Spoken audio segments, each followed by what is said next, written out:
a recording to their email, and you will as well at the end of this. So welcome to part 2 of our Researching Historic Properties workshop.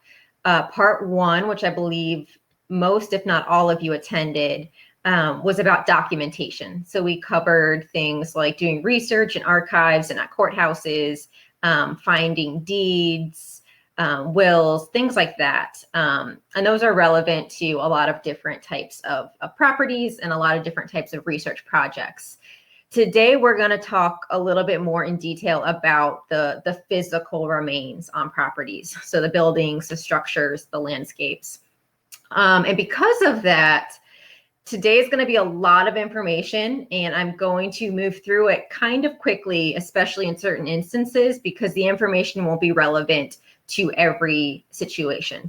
So we're going to talk about architectural form and architectural style, and it's not so important that you memorize every single detail of what you're going to learn today. It's more just so you have a general understanding of what are the things I should be looking for, and then you'll have this PowerPoint and this recording as a resource that you can go back to remember what were the different variations. So I don't want people to be too concerned with memorizing every little fact that we go through today.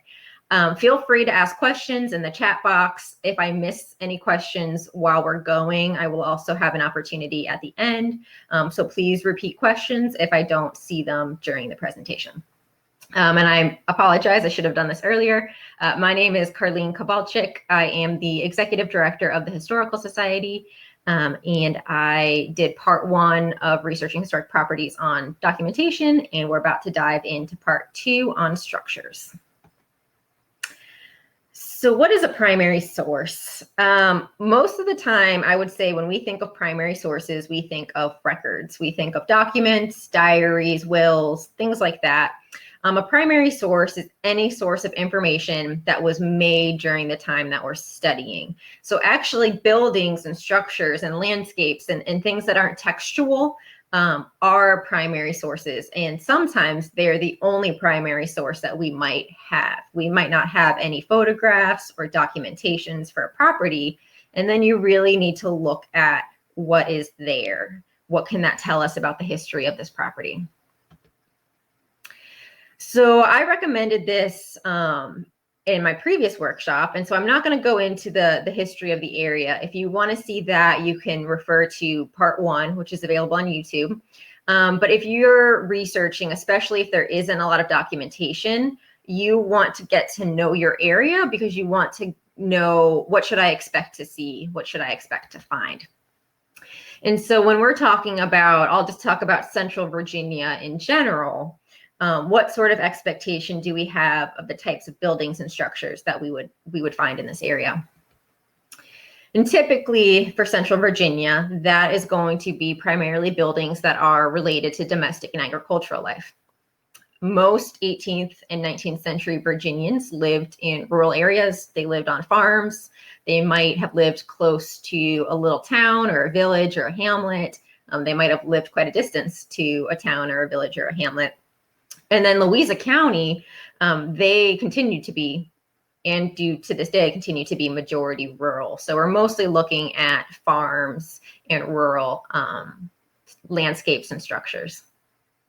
Now, there's a difference between what existed in the past and what the remnants of the past are that exist today. And it's important to keep that in mind because we only tend to find certain structures. And that doesn't mean that that's the way that it was in the past. That means that those structures were more likely to survive than others. And so a good example of that is larger plantation homes, homes of the wealthier. They tend to survive, not only because they were constructed of better materials and better construction techniques, but because people tended to preserve them, to keep them around. And so we're not as likely to see, smaller average homes, things that are associated with agricultural work, things that are associated with the enslaved. So that doesn't mean that they didn't exist on the property at one point. They just likely weren't preserved. So if we're thinking of a Central Virginia agricultural property, especially if we're thinking all the way back to the 18th and 19th century, we might find some very different structures than we would think of farming today. Some of these structures are consistent with farming today, but many of them are outdated. So I'll do a quick run through of what are some of the different types of buildings that we might think that we would find on a farm.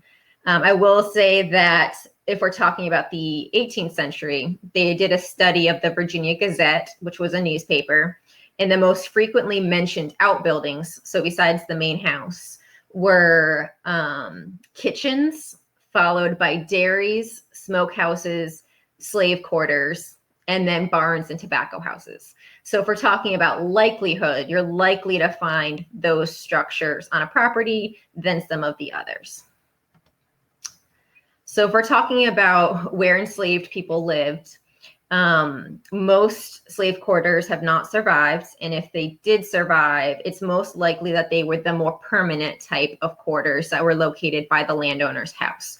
There were frequently more temporary types of housing, especially for agricultural workers. So if you were someone working in the fields, you most likely weren't traveling all the way back to the permanent slave quarters. There probably was some sort of temporary slave quarters. And those, unfortunately, have not survived. This is an example of a Virginia slave quarter built in the early 19th century. And there are a few examples in Louisa County, especially out in the historic Green Springs district, where some remain. When we're talking about tobacco houses or barns, again, it's not very common that they survived. And we'll talk later on about a lot of little tips and tricks that you can use to date buildings. One of them that you can use to date tobacco barns would be looking at the siding. So if we look at the siding, if it's going horizontally, there is a chance that it's an older barn, although most likely those of that age of the 18th century are not in existence. And then later barns in the 19th and 20th century, tobacco barns, they were built with vertical siding. And a lot of times that siding was hinged so that you can open it up, which you can see in the photographs, to allow for the circulation of air.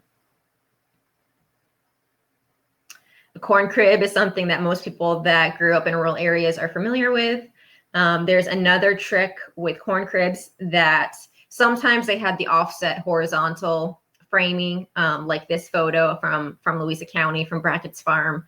If it has the vertical siding, if the vertical slats are nailed into, and they're in the interior of the frame, it is likely older than if the vertical slats are nailed on the exterior of the frame. So that's another little tip or trick you can use for dating corn cribs. But again, a lot of these structures, over time, they just degrade. We're using them, they're out in the weather. If we stop using them at any point, a lot of times people don't feel the need to preserve them. So a lot of these structures do not remain. In terms of barns, stables, livestock shelters, these are together because sometimes they're combined in the same building. There are two common types of barns in Virginia, and that is the Germanic bank style barn. And so on the left-hand side, you'll see that Germanic bank style barn. And that would have allowed for the storage of grain and the threshing of grain on those top two stories that have the wooden siding. And it would have allowed for stabling livestock on that ground floor, which probably would have been brick or stone. And then if you look on the right-hand side, you'll see an English style ground barn. And so that's easy to remember. Ground barn, it was built level on the ground. There was no storage area for livestock beneath the grain storage area. Barns were multi-function buildings. It wasn't just for grain storage. They would have been used to store lots of different things on the farm. So these are the two types of barn structures that are and were popular in Virginia. I said that a dairy was one of the outbuildings that was likely to be found on an 18th century farm property. Dairies are actually pretty easy to identify. If you were to open the door and go in, you would have to step down 2 to 3 feet to a brick or stone floor. Sometimes a natural spring would run through the building, and that would act as natural refrigeration. If not, it just being recessed and having thick walls with insulation was enough to keep things like butter and milk and cream cool. And a smokehouse actually looks very similar to a dairy house in terms of the dimensions and the overall structure, but you won't find that recessed floor. It won't have thick insulated walls. What it might have is it might have lots of studs that are close together. So those heavy wood framing components, if you walk inside, you'll see a lot of those studs. You might also find metal pegs on the rafters and the roof beams, and that is where they could have hung the meat to smoke it.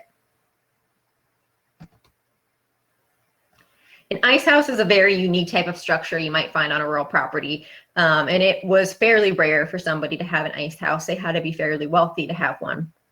But you might find evidence of the circular pit that was dug into the earth. You might find the brick or stone that lined it. And if the outbuilding still exists, it could be round or square, and you might find evidence of a pulley system in the roof rafters that would have been used to help pull the ice out. But again, this was fairly rare. Only the wealthy could afford an ice house. So those are the buildings that you might find on a farm property. Louisa County is and was rural, but that didn't mean there were other types of buildings in the county. And so we would also expect to find structures that are related to religious sites, churches, meeting houses. Also, you might find things that are related to industry and agriculture. You know, not everyone had a mill on their own property, so there might be a community mill that everyone used. There might be a mine or a furnace or a forge. Most communities would have had at least a couple taverns and stores, as well as schools and likely a courthouse within riding distance. So this is just an example on the left. If you don't know what a furnace looks like, they all don't look that nice anymore. You might find it in a much more dilapidated state, but it was more common to have furnaces and forges back then. And then on the right, that is Shelton Mill from Louisa County. And we still have a few remnants of some mills. Taverns, we do have Boswell's Tavern still in the county. And one way that you can identify taverns is they tended to have a one-story porch that ran the full length of the building. So this is Hanover Tavern in neighboring Hanover County. And if you look at the front part of the building, there's a one-story porch that runs across it. Okay, so that's kind of getting us in the mindset of what do we expect to find on a property? And that's important because, like I said, not every building still exists. So you might say, okay, I just bought this farm property and there is one building and one outhouse. That doesn't mean that there weren't other outhouses. So having these types of structures in mind are helpful when you start poking around the property. You might find evidence of foundations, different things like that. So if you are someone who is actually researching a physical property, I'll use the example, which is pretty common in Louisa County. Somebody moves to the county, they buy a property, and then they contact us and they say, you know, we want to know everything there is to know about this new property that we bought. Another example might be, you might be a multi-generation Louisa County resident. You're living in your family's farmhouse and farm property, and you want to document it for future generations. And that's a great gift that you can do for future generations. In both instances, I would say it's important to get started with documentation. And so we're going to start kind of big picture and then move smaller. So biggest picture would be taking a look at the setting.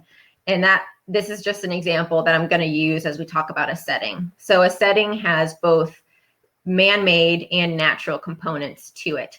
A natural component to this setting is the topography. So we see some mountains in the background. There's some flatter land in the foreground where we have our structures and our clearing.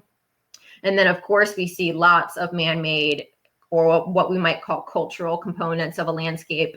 And so we see a dirt road, we see a fence, walkway, we see different buildings. So these are all things that when we're kind of just taking in the overall setting of a property, we might want to take a mental note, or you might even want to document this. One way that you can document today, which is very neat, is with drone photography. So if you know someone that's got a photography drone, or if you have one, it can be really helpful to take an aerial photograph of the property.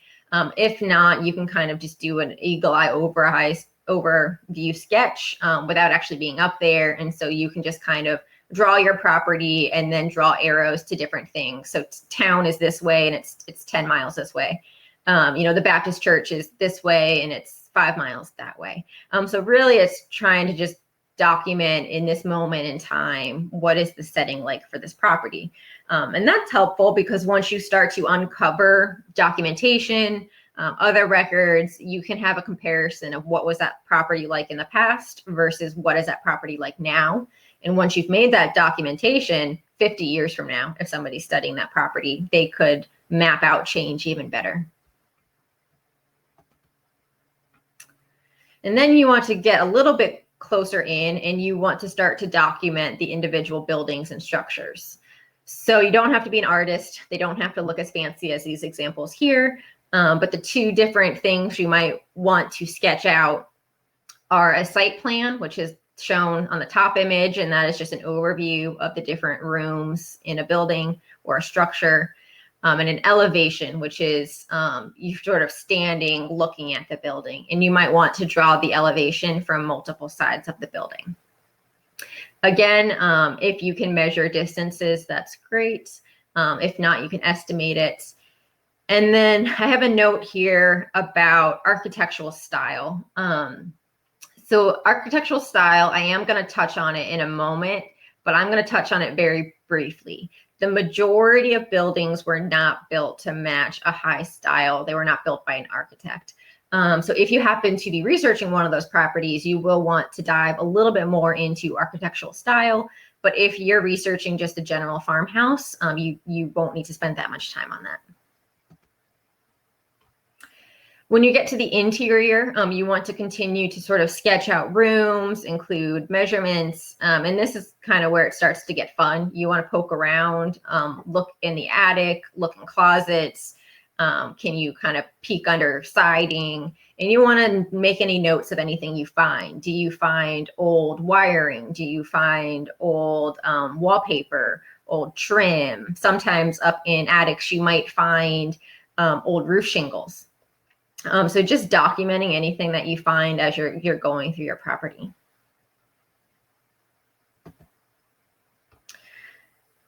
So now we're going to move into architectural form and architectural style. And again, this is to help with documentation. I'm going to go through form and style fairly quickly so that we can spend a little bit more time on what I think is a little bit more fun, and that is we will talk about construction techniques. And how that can help us date buildings, and that is more relevant to more buildings than form or style. So again, I will be emailing out this PowerPoint, and so you can come back and reference these slides when you're trying to determine an individual building and what is its form and style. Form is just a fancy way of saying how are the rooms laid out. So the simplest way actually, so this is a Hall-and-Parlor, which is a 2-room, 1-story house, which was common. Even more common, especially in the earliest days of settlement, was just it's called a single cell, a 1-room, 1-story house. And so if you've been to the museum, we have a heritage farm property here, and we have a late 18th century house called the Mickey House on that property that we do hearth cooking in. And that is an example of a single cell, 1-room, 1.5-story colonial building. A step up from that single room would be the Hall-and-Parlor, which was another very common form in the 18th century and even earlier. And so the forms that I'm moving through right now are typically going from older to more modern. The next would be the hall passage parlor plan. So you're just adding a 3rd room, which is that central passage room that separates the hall and the parlor at this point. Again, when we talk about this type of form, we're typically talking about a 1-story, 3-room structure. If you were to take that story and duplicate it and add a 2nd story, what you would get is an I house. And so an I house is probably the most common house form for the longest period of time in American history. They're very popular everywhere.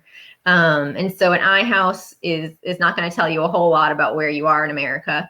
but it is very popular. And it was very common to add on to an L house, so or an I house. So you might add an L, which is sort of an attachment.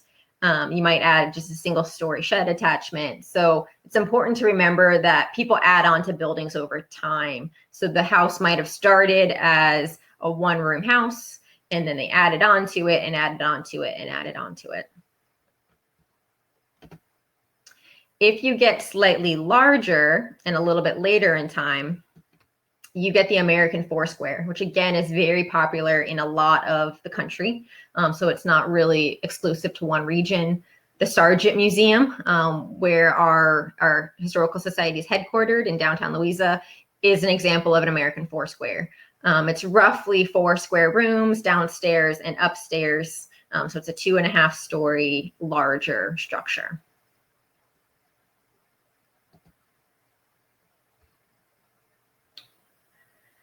So then we'll start talking about architectural style, and the different styles. They might ring a bell. They might sound familiar. You might, if you see the photographs of them, sort of recognize some of them. Like I said, the majority of buildings aren't going to follow one architectural style. There are a few good examples in the county of some high styles, but I'll run through these rather quickly. And then if you have any questions at the end, please let me know.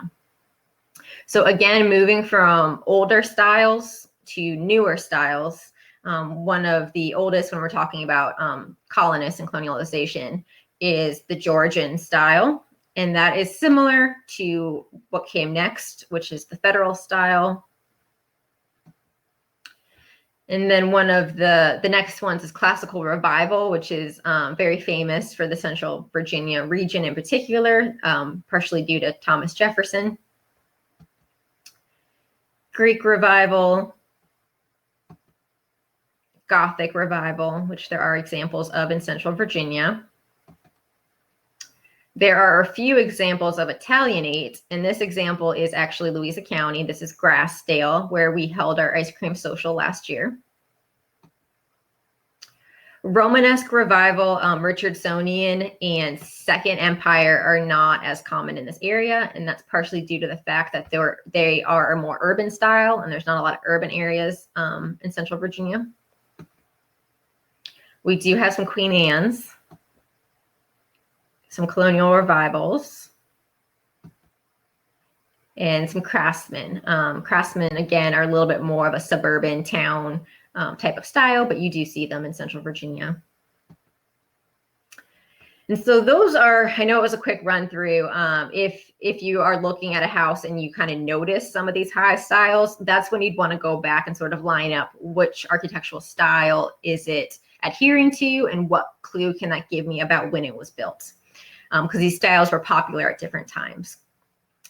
The other hand of architectural high styles is what we call folk or vernacular houses. And that's what the majority of houses are going to be. A vernacular house literally just means common or ordinary. So what did most people live in? If you go further back in time, you will be able to determine regional distinctive vernacular homes. But as we'll talk about, as mass production, industrialization happened, things became more standard and it became harder to identify things based on region. So in Virginia, the forms that were popular were the forms that we just went through. So the 1 room, the 2 room or 3 room, single story homes were very common for an average person to live in. The I house also became popular. But the majority of people are going to be living in 1, 2, 3 room, single story homes. Now, these homes might have been added onto over time, so you might need to determine the different ages of the different parts of a structure. The one architectural high style that I added to talk about now is folk Victorian.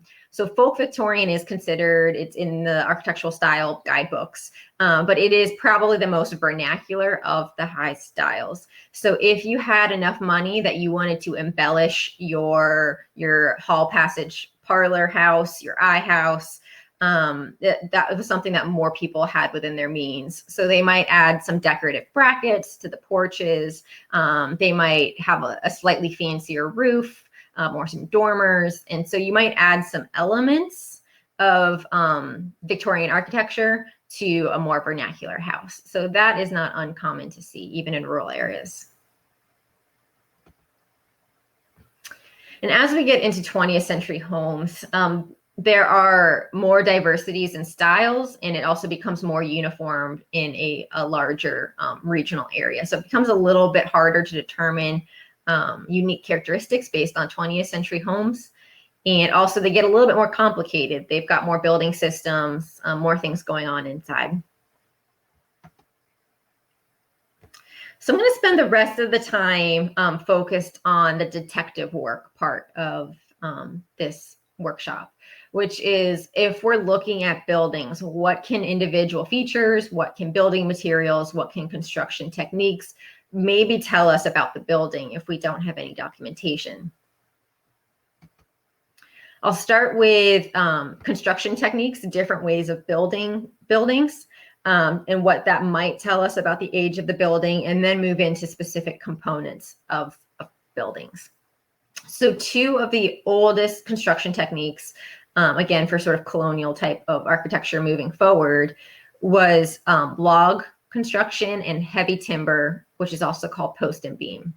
And so this photograph here, this shows an example of post and beam architecture where you see these really thick timber elements, and those were typically held together with wooden pegs if they were 18th and early 19th century construction. And then later on, you might start to see metal pegs. So if you see those wood pegs, that's an indicator that this is an old building. It was also common to do what is called brick nogging, and that is where you see all the brick that is filling in the space in between those heavy timber components of the construction. So if you go inside a building and it is it's 1 room, 2 room, 3 room, and it's got this type of interior construction, you're probably looking at an older building. The other type of older construction is heavy timber log construction. And so there are a lot of different varieties when it comes to log buildings. Some of them were fairly rough and they were put up as temporary structures, and most of those haven't survived. But if it was a little bit if it was a little bit more of a permanent type of log house, the type of construction and the logs themselves would have been a lot more clean cut. And a lot of times what they would have done is to protect that log house, they would have put siding on the outside of the log structure, and they would have plastered and whitewashed the inside of that structure. Same thing for the previous slide, the post and beam. It's possible that that is covered up. So when you're looking at a property and it's got siding and it's got plaster walls, that doesn't mean that it's not a log house. It just means that they finished that log house to make it into a permanent home.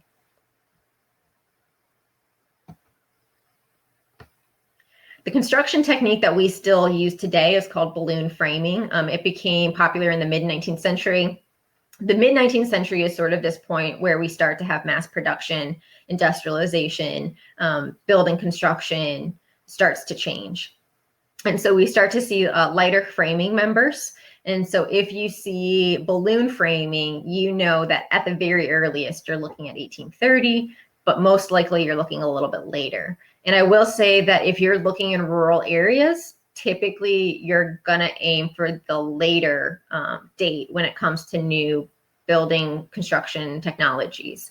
It's not as common to adapt the new practices as quickly in rural areas. The majority of homes were timber or wood construction. Some homes are brick and stone, but the vast majority are made of wood. And so that's helpful because we can look at the actual timber, and that can help us date the structure as well. So moving from older to newer, the oldest type of timber is going to be hand hewn. So you're going to see those really unique irregular markings on the timber, and that will tell you that that was made by hand. And then we move into the time period of mills and having sawmills that are cutting our timber. And you can even date the type of saw. You can date the wood by the type of saw that was used to cut it. So the oldest mills used a sash saw, and that left marks that were straight. They were parallel. They were a little bit more spaced out, we'll see, than the later ones, and they're very regular. If we move forward to the next type of saw, that was a circular saw. And so you will see parallel radial. So they're curving lines in the wood. And again, so this started around 1830, around the time that balloon framing became popular. And the last type of saw, which is a saw that we still continue to use, which was introduced in the late 19th century, that is a band saw. And so we're going back to having the straight lines, but they're a lot closer together and they're not perfect. So you might see some imperfections if the wood's been cut with a band saw.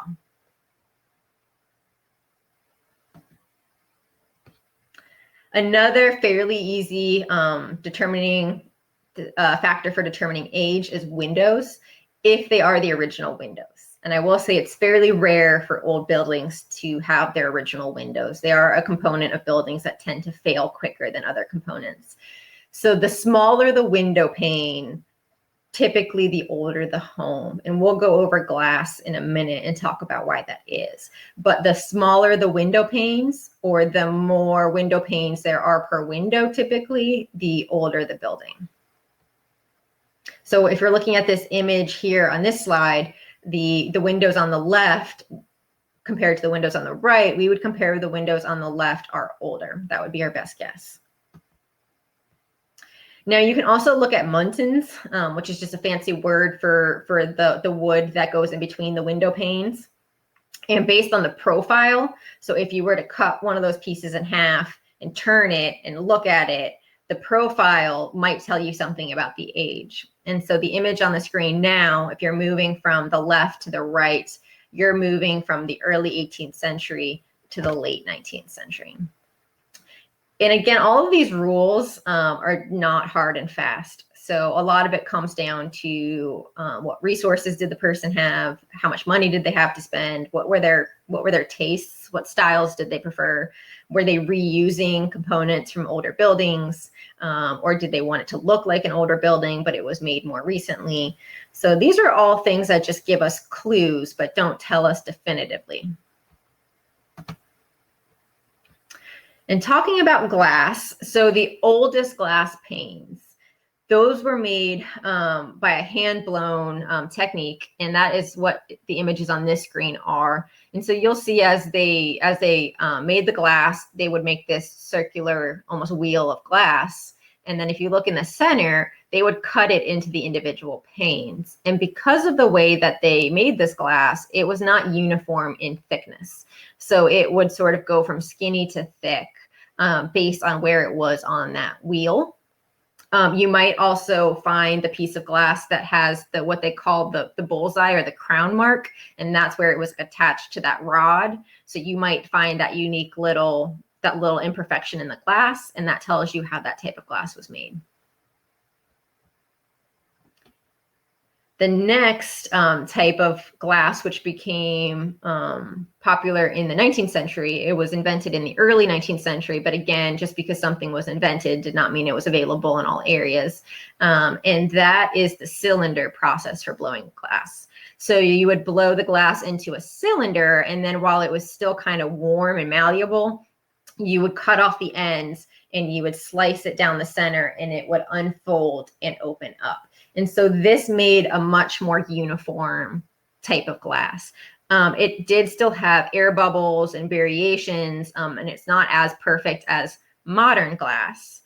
So that's a way that you can tell older glass from modern glass. So if you see imperfections, you see air bubbles, think, okay, this might be older. And then if you can determine any sort of, can you kind of see a motion that's more radial? Then okay, that might be the older hand-blown glass. If you can't, then that might be this next step. This might be cylinder glass.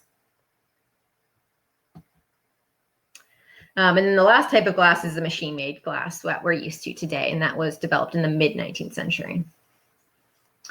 So if your home or structure that you're researching has a hearth, typically the larger the hearth, the older the building, and that's because we used to cook over the hearth and use it for different features. Around the turn of the 18th to the 19th century, smaller fireplaces became common.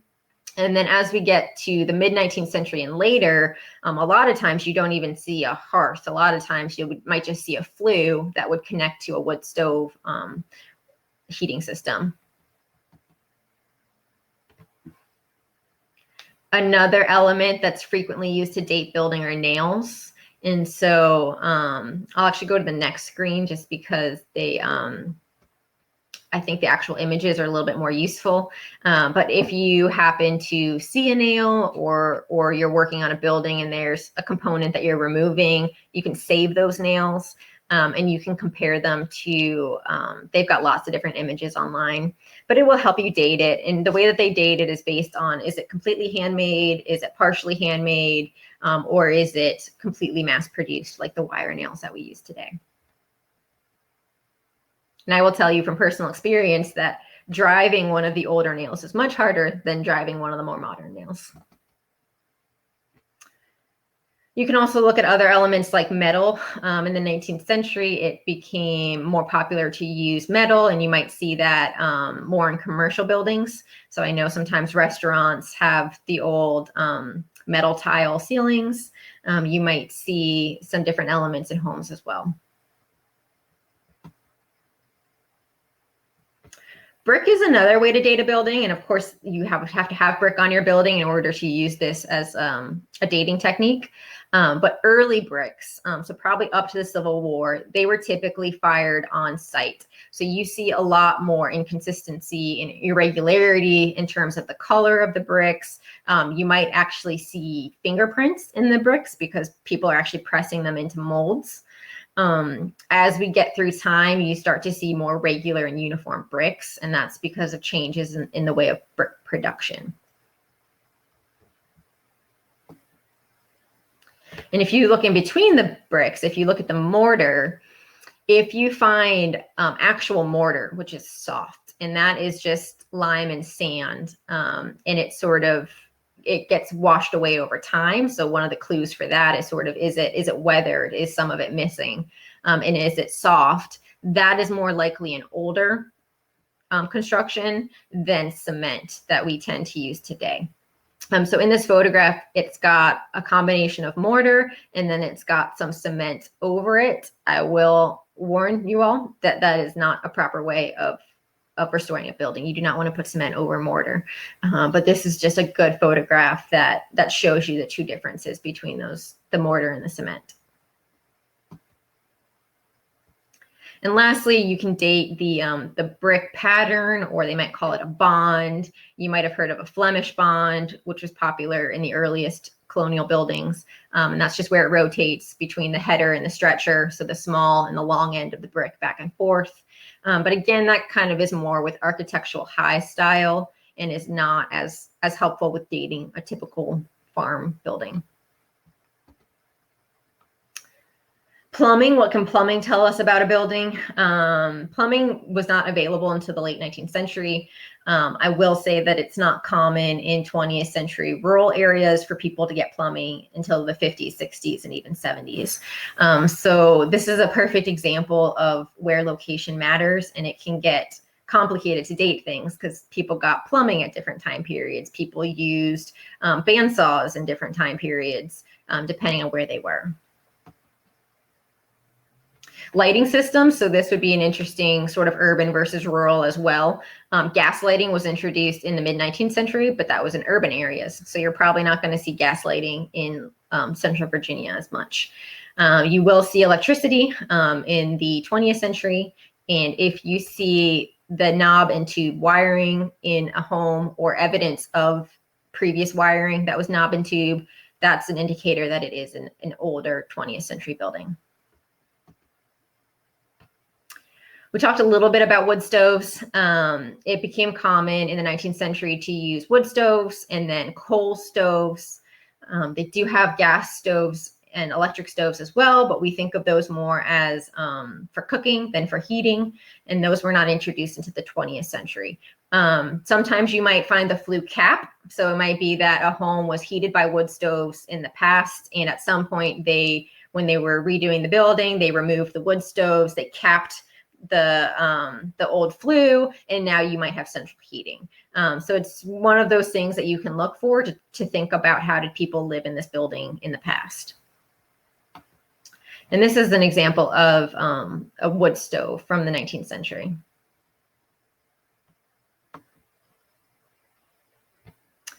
So when we're talking about heating and cooling, coal was the most popular heating system in the late 19th century and early 20th century. And so especially if you lived in town, you might see some of these elements on your building. There might be an old opening where you could pour coal into the sidewalk. There might be evidence of a chute on the side of the house. So that's the image to the right, where they would have shoveled coal in. And you might find evidence of the coal storage area and the furnace in the basement of an older home, especially an older 20th century home. And if we have older folks listening in with us today, I do know that some people even remember growing up and shoveling the coal from the coal storage area into the furnace in their homes. So they are things that you definitely find remnants of in the area. You can also look at things like wallpaper, more stylistic features. What do the cabinets look like? What does the trim look like? And one of the ways that you can date those elements is by looking at old trade magazines or old women's magazines or decoration catalogs and helping you date the different time periods.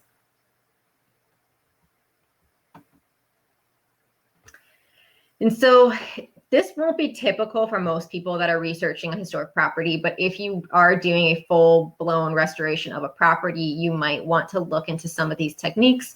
You are going to have to hire a specialist to do these, but they're a little bit more scientific, and they might give you a little bit more hard proof of ages of buildings and previous features to that building. So one way that you can do that is through dendrochronology. And so that is where they would drill into the wood. Typically, they would take multiple samples, and they would examine the ring structure of that wood, and they have comparisons on file. So they have wood on file that says, this is a pine tree from 1790. And so they use the rings, they use the composition of the rings, to compare those to other samples and date a building. So it's not it is a hard science, but it's sort of also inexact. But it is a good way for trying to date the wooden elements of a structure. And then what you can also do is paint analysis. And so that is when they can really blow up a sample. It's typically a paint sample, and they can see what kind of plaster was it, what different paint colors have there been over time. And so this is useful typically for, I would say, more public history sites. So if you're restoring an old school building, if you're restoring Monticello or Montpelier, they tend to do this paint analysis so that they can do their best to recreate what that building looked like in the past. That's not everyone's goal. Not everyone's goal is to recreate the building. A lot of people just want to document the building.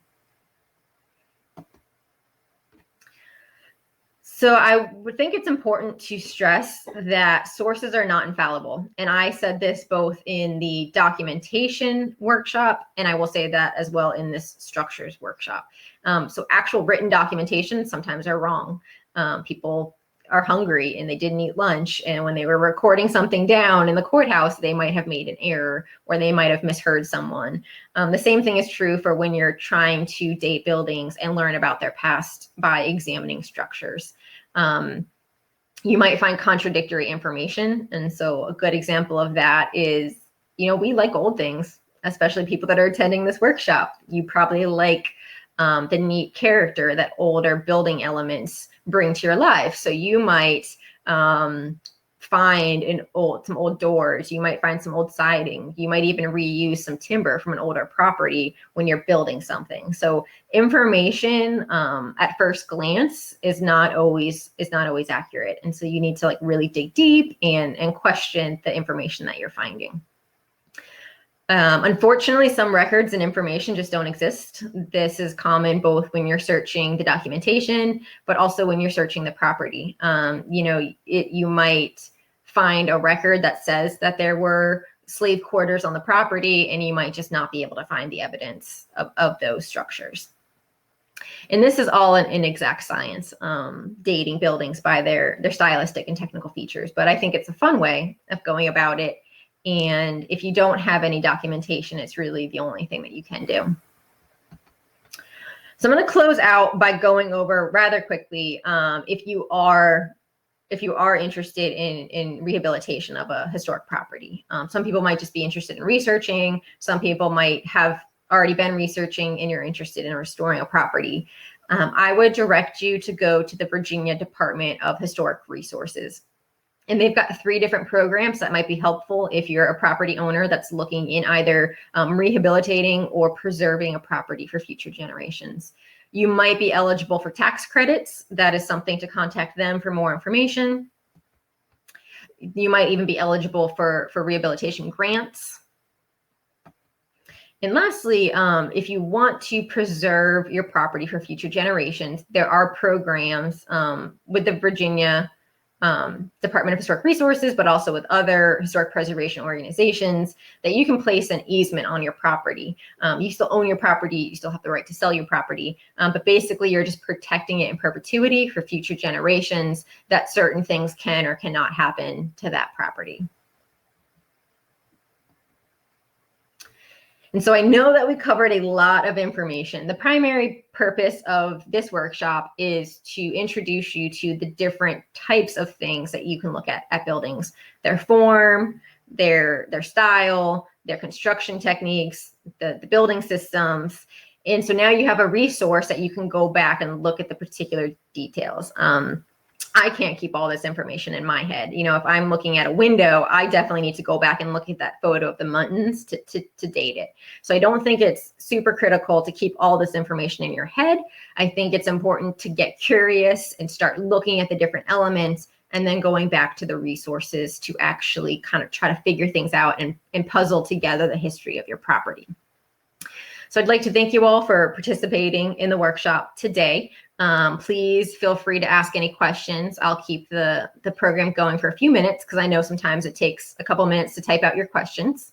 In the meantime, if you would like to support the Historical Society and the work that we do, such as our research services, you can mail a check made payable to the Louisa County Historical Society to P.O. Box 1172, and that's in Louisa, VA 23093.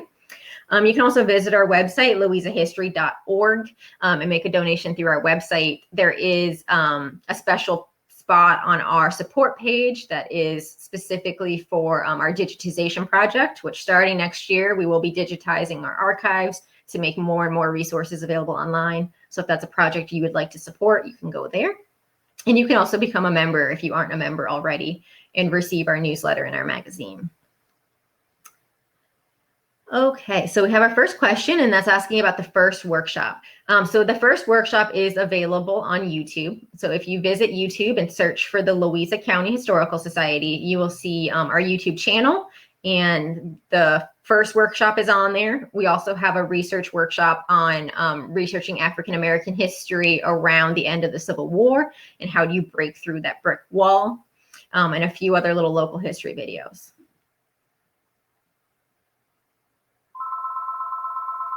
All right, I'm going to give another minute or two just to see if anyone else has any questions. All right.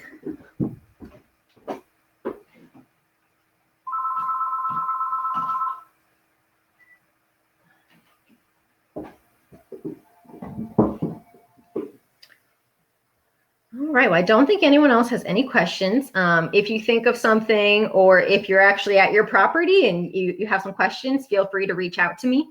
You can reach me through my email at louisahistory@verizon.net. And I also would definitely point you to that Virginia Department of Historic Resources. They have many more trained professionals at their organization, and their job is to help citizens with projects like this. So please use your resources that you have available to you, and stay safe and stay well. And it was a pleasure to host this for you today.